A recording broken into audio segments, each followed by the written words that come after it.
Welcome friends, मैं आपके सामने गौरव मिगलानी। हम पढ़ रहे हैं 12th क्लास की अकाउंटेंसी और हमारा चैप्टर कंटिन्यू चल रहा है एडमिशन ऑफ ए पार्टनर का। एडमिशन ऑफ ए पार्टनर का हमारा ये वीडियो नंबर 23 है और पार्टनरशिप का हमारा ये वीडियो नंबर 104। तो जैसा कि आप स्टेटमेंट में देख पा रहे हैं, हमारे पास पार्टनर्स हैं ए और बी। यही सेम स्टेटमेंट मेरे पास मेरे मोबाइल में भी है। लाइबिलिटीज है हमारे पास क्रेडिटर्स, आउटस्टैंडिंग एक्सपेंसेस, प्रोविजन और debtors and workman compensation reserve. Capital account है ए और बी का। एसेट्स है cash, debtor, stock, fix asset and profit and loss account का 4,000 रुपए। प्रॉफिट एंड लॉस में मतलब हमारे पास जो 4,000 रखे हुए मतलब पार्टनर्स ने अब तक ये लॉस आपस में डिवाइड नहीं किया हुआ है। सी को हमने पार्टनर बनाया है। सी के आने के बाद हमने नया रेशो डिसाइड किया है 3:1। सी 40,000 रुपए कैपिटल के लेकर आ रहा है, पर गुडविल प्रीमियम का वो कोई भी अमाउंट कैश में नहीं दे सकता। आगे देखिए, फर्म की गुडविल हमने वैल्यूड की है 18,000 रुपए। 5 छोटी छोटी एडजस्टमेंट है। वर्कमैन कंपनसेशन का क्लेम का एक लाइबिलिटी है हमारे ऊपर 3,000 का। बेड डेट्स 6,000 हो गए हैं। क्रेडिटर हमको 2,000 और इंक्रीज करने हैं। अनफोर्सिन लाइबिलिटी मतलब एक लाइबिलिटी 2,000 की है जो हमको अभी पता लगी है, और हमको आउटस्टैंडिंग एक्सपेंसेस 1,800 रुपए से कम करने हैं। तो सबसे पहली बात ये देखिए, स्टेटमेंट के अकॉर्डिंग पार्टनर्स ए और बी का आपको स्टार्टिंग का रेशो नहीं दिया हुआ। इसका मतलब है कि उनका जो ओल्ड रेशो है, ओल्ड रेशो क्या हुआ 1:1। ठीक है, इस क्वेश्चन के अंदर हमको करना क्या है, journal entries, capital account and then हमको बनाना है बैलेंस शीट। तो हम सबसे पहले जो भी हमारी एडजस्टमेंट्स हैं उसको हम सेटल डाउन कर लेते हैं। तो सबसे पहले हम क्या करते हैं, एसेट साइड के अंदर जो हमारा प्रॉफिट एंड लॉस अकाउंट दिया हुआ है 4,000 रुपए, ये हम दोनों पार्टनर ए और बी में ओल्ड रेशो जो उनका 1:1 है उनमें हम डिवाइड कर देते हैं। क्वेश्चन में आपको फिर से बोल रहा हूं, ओल्ड रेशो नहीं दिया हुआ है इसलिए ओल्ड रेशो हम दोनों का इक्वल मानकर चलेंगे। तो प्रॉफिट और लॉस का जो हमारा लॉस एसेट साइड में हमने दिखाया हुआ है 4,000, आप दोनों पार्टनर्स में डिवाइड कर दीजिए। लॉस जब आप डिवाइड करते हो तो पार्टनर्स की कैपिटल अकाउंट क्या हो जाती है, डेबिट हो जाती है। तो कौन कौन से पार्टनर हैं ए और B, A is capital account debit, B is capital account debit to profit and loss account. कितना है 4,000। दोनों पार्टनर को आप इक्वल इक्वल डिवाइड कर दीजिए। ठीक है, उसके बाद वर्कमैन कंपनसेशन रिजर्व को भी हम सेटल डाउन कर लेते हैं। वर्कमैन कंपनसेशन रिजर्व हमारा कितना है 5,600। अब 5,600 में से आप एडजस्टमेंट में देखिए 3,000 रुपए का हमारा वर्कमैन कंपनसेशन क्लेम का एक लाइबिलिटी है, कितने का 3,000 का। तो 5,600 में से 3,000 का तो आप लाइबिलिटी कवर कर लीजिए, बाकी का रह जाएगा 2,600। आप ओल्ड पार्टनर में ओल्ड रेशो में बराबर बराबर मतलब बांट दीजिएगा। क्या एंट्री होगी, workman compensation reserve account debit कितना है 5,600। ठीक है, to liability for workman compensation claim, कितना क्लेम है 3,000। 3,000 आपने क्लेम के लिख लिए, बाकी आप पार्टनर्स में बांट दीजिए। As capital account to B's capital account 2,600 है, बाकी का तो दोनों पार्टनर में हाफ हाफ डिवाइड हो जाएगा। तो 5600 में से हमने 3,000 का क्लेम रख लिया, बाकी का हमने 2,600 रुपए दोनों पार्टनर्स में ओल्ड रेशो में हमने डिवाइड कर दिया। ठीक है, अब हम देख रहे हैं बेड डेट्स की एडजस्टमेंट। देखिए हमारे पास बेड डेट्स हो गए हैं 6,000 के। अब लाइबिलिटी साइड के अंदर हमने डेटर के ऊपर एक 4,000 का प्रोविजन ऑलरेडी बना के रखा हुआ था। बेड डेट्स हो गए हमारे पास 6,000, तो 6,000 में से 4,000 तो हम प्रोविजन में से पूरा कर सकते हैं, बाकी का रह जाएगा 2,000, वो आप रिवैल्यूएशन अकाउंट के डेबिट साइड में डाल दीजिए। मैं आपको फिर से रिपीट कर रहा हूं, लाइबिलिटी साइड में देखिए क्या दिखाई दे रहा है, प्रोविजन हमारे पास हमने डेटर्स के ऊपर बनाया था, क्योंकि हमको पता है कि हर साल कुछ डेटर्स के ऊपर हमको डाउट होता है, तो हमने 4000 का प्रोविजन बना के रखा।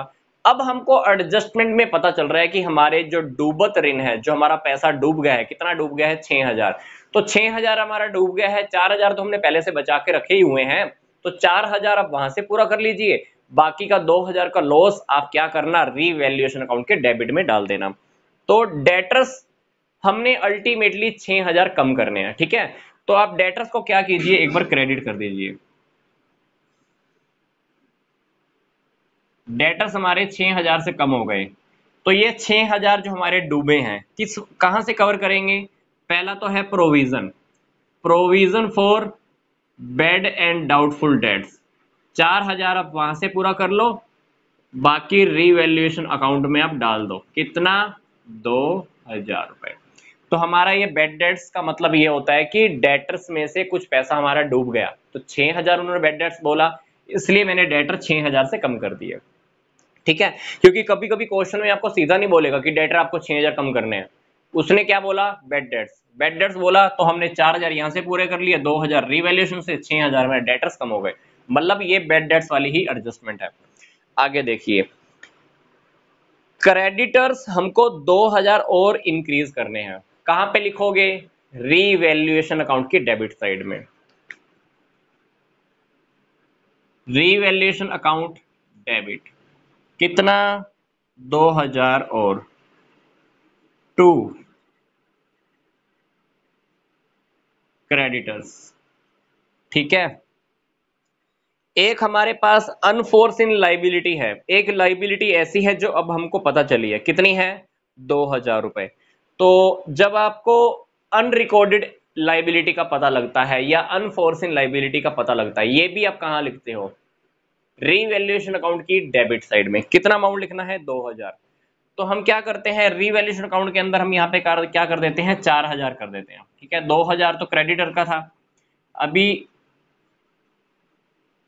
अनफोर्सिन लाइबिलिटी, तो दोनों एंट्रीज हमने एक ही बारी के अंदर रीवैल्यूएशन अकाउंट में डाल दी, क्योंकि अदरवाइज आपको एक एंट्री और करनी होती, क्या लिखते हैं आप, revaluation account debit to unforeseen liability, 2000 और 2000, हमने क्या किया, 4000 की एंट्री एक ही जगह पे एडजस्ट कर दी।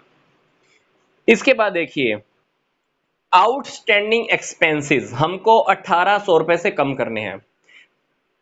लाइबिलिटी साइड में आउटस्टैंडिंग एक्सपेंसेस कितने हैं, 3000, 1800 रुपए ऐसा लगा लो कि हमको पे ही नहीं करने, हमारे लिए क्या हो गया, बेनिफिट, बेनिफिट हुआ, तो कहां लिखोगे ये बेनिफिट, रीवैल्यूएशन अकाउंट की क्रेडिट साइड में। तो आउटस्टैंडिंग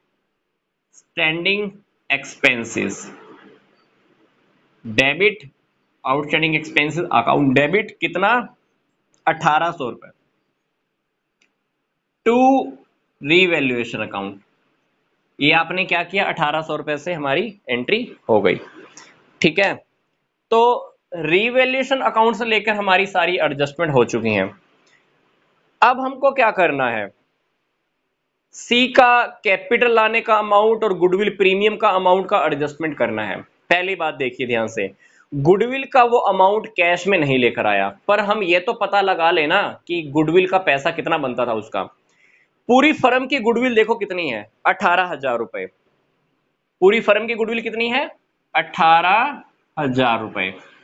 सी को हमने कितना दिया है, क्योंकि नया रेशो कितना डिसाइड हुआ है, 3:1, अल्टीमेटली सी का कितना बना, 1/6, तो सी को गुडविल के कितने लेके आने चाहिए थे, मतलब 3000 रुपए। अब 3000 रुपए वो कैश में लेकर नहीं आया है, तो 3000 रुपए जब वो कैश में लेकर आया ही नहीं है, तो हमने पीछे वाली वीडियोस में सीखा है, तो ये हम एडजस्टमेंट कहां से करेंगे, सी के करंट अकाउंट में से करेंगे। तो आप क्या करो, सी के करंट अकाउंट में से सेटल डाउन करोगे, 3000 अमाउंट ध्यान रखना। दूसरी बात, प्रीमियम का जो भी पैसा होता है, चाहे आप वो करंट अकाउंट से पे करो या आपको सीधा ही पे करना हो, किसको मिलता है, किसको मिलता है, जिस पार्टनर ने सेक्रीफाइस किया हो। इस क्वेश्चन में आप सेक्रीफाइस रेशो निकाल के देखना, सेक्रीफाइस रेशो जब निकाल कर देखोगे तो आपको पता चलेगा कि बी ने ही सेक्रीफाइस किया है, कितना, 1/6 शेयर, 1/6 शेयर सिर्फ बी ने ही सेक्रीफाइस किया होगा, क्योंकि ओल्ड रेशो मैंने आपको स्टार्टिंग में बताया है कितना है, 1:1, न्यू रेशो कितना है क्वेश्चन के अकॉर्डिंग, 3:1, ओल्ड में से न्यू रेशो माइनस करके देखना, तो आपको पता चलेगा कि ए ने कुछ भी सेक्रीफाइस नहीं किया है, ए का सेक्रीफाइस रेशो आ जाएगा 0, बी का आएगा 1/6 अल्टीमेटली। अब नया पार्टनर जो सी, करंट अकाउंट में से 3,000 रुपए हम पे करने की बात कर रहे थे, किसको पे करेगा? सिर्फ बी को, क्योंकि सिर्फ बी ने ही क्या किया है? सेक्रीफाइस किया है। तो आप सी के करंट अकाउंट में से एक एंट्री कर दीजिए। सी का करंट अकाउंट डेबिट टू किसको पे करेगा? जिसने सेक्रीफाइस किया, B, to B's capital account. कितना अमाउंट है? 3,000, 3,000, ठीक है। अब वो कैपिटल के भी 40,000 लेकर आया है। कैपिटल के जब वो 40,000 लेकर आया है तो हमको वो 40,000 की भी एंट्री करनी है। अब 40,000 की एंट्री करेंगे तो कैसे करेंगे? कैश में लेकर आया है, कैश या bank account debit to C's capital account, cash या बैंक अकाउंट डेबिट। कितना अमाउंट है? 40,000। कहां से? To C's capital account 40,000, 40K लिख दिया है। 40K का मतलब 40,000 रुपए, ठीक है। तो हमारी ये सारी की सारी एडजस्टमेंट हो जाएंगी। पहली, प्रॉफिट एंड लॉस का हमने क्या किया? ये डिवाइड कर दिया। फिर हमने क्या किया? Workman compensation reserve. फिर हमारा डेटर का हमारा 6,000 डूब रहा था। फिर अनफोर्सिन लाइबिलिटीज का क्रेडिटर 2,000 इंक्रीज करने थे, आउटस्टैंडिंग एक्सपेंसेस 1,800 कम करने थे, ये करंट अकाउंट का उसका गुडविल वाला अमाउंट, और ये कैपिटल लाने वाला अमाउंट। अब रीवैल्यूएशन अकाउंट का आप टोटल करके देखिएगा। रीवैल्यूएशन अकाउंट अगर आप एक बार बना लोगे तो आपको पता चलेगा कि रीवैल्यूएशन अकाउंट के अंदर हमको क्वेश्चन के अंदर क्या आ रहा है? लॉस आएगा। वो लॉस कितना आएगा? आपको एक बार सारी की सारी एडजस्टमेंट देखिए रीवैल्यूएशन अकाउंट की कहां कहां रखी हुई है। पहली ये रखी हुई, दूसरी, ठीक है, तीसरी, ये सारी की सारी आप एक बार चेकिंग करके देखना, तो आपको पता चलेगा कि रीवैल्यूएशन अकाउंट के अंदर हमारे पास लॉस आएगा। वो लॉस आएगा हमारे पास 4,200 रुपए का। अब 4,200 का लॉस आएगा तो पार्टनर्स क्या करेंगे? पार्टनर्स ओल्ड रेशो में डिवाइड कर लेंगे। ओल्ड रेशो में पार्टनर कौन है? ए और बी। तो जब भी हम रीवैल्यूएशन अकाउंट का लॉस डिवाइड करेंगे तो पार्टनर की कैपिटल अकाउंट को हमको क्या करनी है? डेबिट करनी है।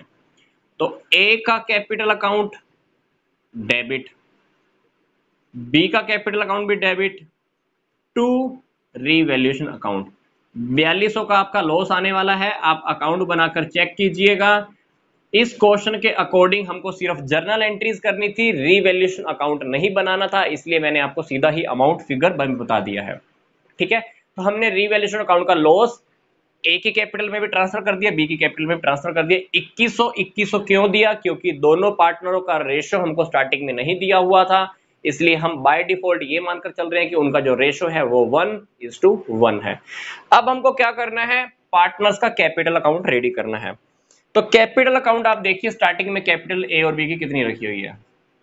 बाय बैलेंस बीडी कितनी कितनी है? 50,000, 60,000, 50,000, 60,000। के का मतलब 30 होता है, ठीक है। अब ये देखिए कि इनको क्या क्या मिला है। जो जो कैपिटल अकाउंट में डेबिट या क्रेडिट किया है जनरल एंट्रीज के अंदर, वो हम यहां पर फिट कर देंगे। तो यहां पर देखिए 2,000 और 2,000 कैपिटल अकाउंट क्योंकि डेबिट में अमाउंट जा रहा है, ये भी डेबिट, बी का भी डेबिट, क्योंकि हमने लॉस डिवाइड किया था। लॉस कहां पे चला जाएगा? पार्टनर की डेबिट साइड में। लॉस किस चीज का था? ये 2,000 का लॉस, और ये भी 2,000 का लॉस। फिर देखो रिवैल्यूएशन का भी लॉस आया हमारे पास, ये भी हम लिख देते हैं एक बारी। रिवैल्यूएशन का लॉस कितना? 2,100 एंड 2,100 लिख दिया। और देखिए 1,300 रुपए, 1,300 रुपए वर्कमैन कंपनसेशन रिजर्व के इनमें डिवाइड हुए थे बाय वर्कमैन कंपनसेशन रिजर्व। कितना कितना? ठीक है। इसके बाद देखिए इनको कुछ और अमाउंट, हाँ, सी ने किसको पे किया है? बी को। कितना दिया है? 3,000 रुपए। बी को 3,000 रुपए पे किए हैं। कहां से आए हैं ये? बाय सीज करंट अकाउंट, ये 3,000 रुपए। और देखिए सी कैपिटल के 40,000 लेकर आया बाय कैश या बैंक, या कैश या बैंक हमको किस तरह से यूज करना होता है, लाइबिलिटी साइड में जो आपकी स्टेटमेंट है उसमें देखिए आपके पास क्वेश्चन में क्या इक्वेशन है। क्वेश्चन में हमारे पास कैश है तो हम यहां पर कैश ही यूज करेंगे, ठीक है। कितना कैश लेकर आया है वो, 40,000 लिख लिया। अब और भी कोई देख लीजिए हमारे पास कोई और एडजस्टमेंट है या नहीं है। अगर कोई एडजस्टमेंट और नहीं है यहाँ पे फिट करने के लिए तो हम क्या करेंगे, ए बी और सी तीनों की कैपिटल का हम क्लोजिंग बैलेंस फाइंड आउट कर देंगे। जब हमको तीनों की क्लोजिंग बैलेंस का फाइंड आउट करना है तो आप क्या करना, 50,000 प्लस 1,300, इसमें से ये 4100 रुपए लेस कर देना तो आपके पास ए की क्लोजिंग कैपिटल आ जाएगी। ए की जब आप क्लोजिंग कैपिटल निकालोगे तो ए का बैलेंस आएगा 47200।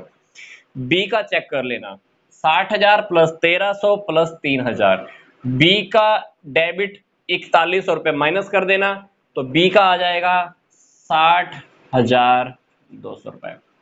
सी का सिर्फ 40,000 यहीं रखा हुआ है, यहां पे तो कुछ है ही नहीं। सी का क्लोजिंग आ जाएगा 40,000 रुपये। तो यहां पे हम लिखेंगे टू बैलेंस सी डी, ठीक है। उसके बाद क्या करना है, अपने को ये कैपिटल अकाउंट क्लोज करना है। कैपिटल अकाउंट क्लोज करने के बाद हमको क्या रेडी करनी है, बैलेंस शीट। हमको मेन टारगेट ऊपर क्या था, कैपिटल अकाउंट के अंदर हमको क्लोजिंग कैपिटल चाहिए थी, ठीक है।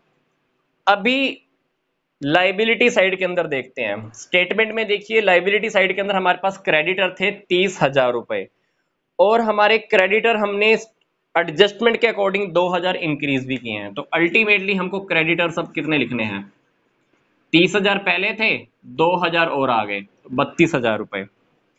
आउटस्टैंडिंग एक्सपेंसेस पहले थे 3,000, 1,800 रुपए हमने कम कर दिए तो आउटस्टैंडिंग एक्सपेंसेस बाकी रह गए 1,200 रुपए। वर्कमैन कंपनसेशन रिजर्व खत्म हो गया पर उसकी जगह वर्कमैन कंपनसेशन की एक लाइबिलिटी आ गई थी, ठीक है। कितनी लाइबिलिटी आई थी, एडजस्टमेंट में देखिए 3,000 का क्लेम हमने एक लाइबिलिटी को शो कर दिया। अनफोर्सिन लाइबिलिटी एडजस्टमेंट के अंदर हमारे को अब पता चली थी, 2,000 आप लिख दीजिए। इसके बाद आप क्या करना, तीनों पार्टनर की कैपिटल अकाउंट, कैपिटल तीनों की क्लोजिंग वाली कितनी कितनी है, 47,200, 60,200 और 40,000, ये तीनों की हमने क्लोजिंग कैपिटल लिख दी। अब एसेट साइड देखते हैं। एसेट साइड में हमारा सबसे पहला है कैश। कैश पहले हमारे पास कितना रखा हुआ है, 10,000 रुपए, और जबकि सी भी कैश लेकर आया है कितना, 40,000 रुपए। ये देखिए 10,000 हमारे पास पहले से रखा हुआ है बैलेंस शीट में, 40,000 ये लेकर आया तो टोटल कैश कितना हो गया, 50। उसके बाद है हमारे डेटर्स। डेटर्स थे हमारे पास 80,000 के, जबकि 6,000 रुपए हमारे यहाँ पर डूब गए थे, ये देखिए। तो डेटर्स बाकी कितने रह जाएंगे, 74,000। इसके बाद है हमारा स्टॉक। क्या स्टॉक के अंदर कोई कमी या बढ़ोतरी हुई थी, नहीं, तो स्टॉक आप एज इट इज लिख दीजिए, कितना, 20,000 का। फिक्स्ड एसेट आपकी 38,600 पहले की रखी हुई है, आपकी बार भी आपको 38,600 ही उसको रखना है क्योंकि फिक्स्ड एसेट के ऊपर कोई एडजस्टमेंट नहीं है। प्रॉफिट एंड लॉस का आपने डेबिट बैलेंस क्या कर दिया, खत्म कर दिया, क्योंकि ये प्रॉफिट एंड लॉस का जो आपको दिखाई दे रहा है वो हम ऑलरेडी राइट ऑफ कर चुके हैं। फिर अब यहाँ पर एक चीज सबसे इंपॉर्टेंट रहेगी जो हमको ध्यान रखना है, ये सी का करंट अकाउंट। सी का करंट अकाउंट अगर ये क्रेडिट किया होता तो यहाँ पे क्रेडिट में लिख देते, पर यहाँ पे हमने सी का करंट अकाउंट डेबिट किया है, तो यहाँ पे आपको क्या करना है, सी का करंट अकाउंट लिखना है। कितना अमाउंट है उसके करंट अकाउंट में, 3,000 रुपए। ये करंट अकाउंट ये शो करता है कि हमने सी से अभी भी 3,000 रुपए लेने हैं, फर्म ने लेने हैं, ऐसा कह लो आप। इसके बाद क्या करना, अपन ने बैलेंस शीट को कंप्लीट करना है। क्योंकि हमने यहाँ पर ये लिख दिया, ये सब आइटम हमने लिख दी। जब आप टोटल करोगे तो हमारे पास टोटल आ जाएगा 185,600। दोनों साइड का आप टोटल करके देख लेना, हमारे पास दोनों साइड का टोटल आ जाएगा 1,85,600। इस क्वेश्चन की सबसे इंपॉर्टेंट बात क्या थी? सी, जो नया पार्टनर आ रहा है फर्म में, वो गुडविल का अमाउंट कैश में लेकर नहीं आया था। हमने क्या किया, करंट अकाउंट से लिया, और ये करंट अकाउंट लास्ट में हमको यहां पर शो करना होता है बैलेंस शीट के अंदर, एसेट साइड के अंदर, क्योंकि ये फर्म के लिए एसेट होती है। फर्म ने सी से अभी भी अमाउंट लेना है, इसलिए सी का करंट अकाउंट हमने यहाँ पे एसेट साइड में शो किया है। क्योंकि जिस जिस पर्सन से फर्म ने पैसा लेना होता है, फर्म कहाँ शो करती है? एसेट साइड में। तो एक किस्म से यहाँ पर हमने सी का करंट अकाउंट ओपन कर दिया। करंट अकाउंट से हम प्रीमियम की एंट्री क्यों कराते हैं? कैपिटल अकाउंट से क्यों कराते हैं? नहीं कराते, क्योंकि कैपिटल उसकी ताकि कम ना हो जाए, क्योंकि ये कैपिटल लेकर आए थे 40,000, अगर हम 40,000 की कैपिटल में से माइनस कर देते तो कैपिटल उसकी कम हो जाती है। पर अपने को क्वेश्चन के अकॉर्डिंग, रूल्स के अकॉर्डिंग, पार्टनरशिप एक्ट के अकॉर्डिंग उसकी कैपिटल कम नहीं करनी होती है। करंट अकाउंट में से प्रीमियम का अमाउंट शो करना होता है, क्योंकि इन फ्यूचर ये 3,000 रुपए अपने करंट अकाउंट के पे कर देगा, तब करंट अकाउंट हमारा क्या हो जाएगा? क्रेडिट हो जाएगा, खत्म हो जाएगा। तो आई होप ये क्वेश्चन आपको समझ में आ गया होगा। तो नेक्स्ट वीडियो के अंदर हम हिडन गुडविल का बहुत इंपॉर्टेंट टॉपिक है वो स्टार्ट करने वाले हैं। तो मिलते हैं जल्दी से नेक्स्ट वीडियो में।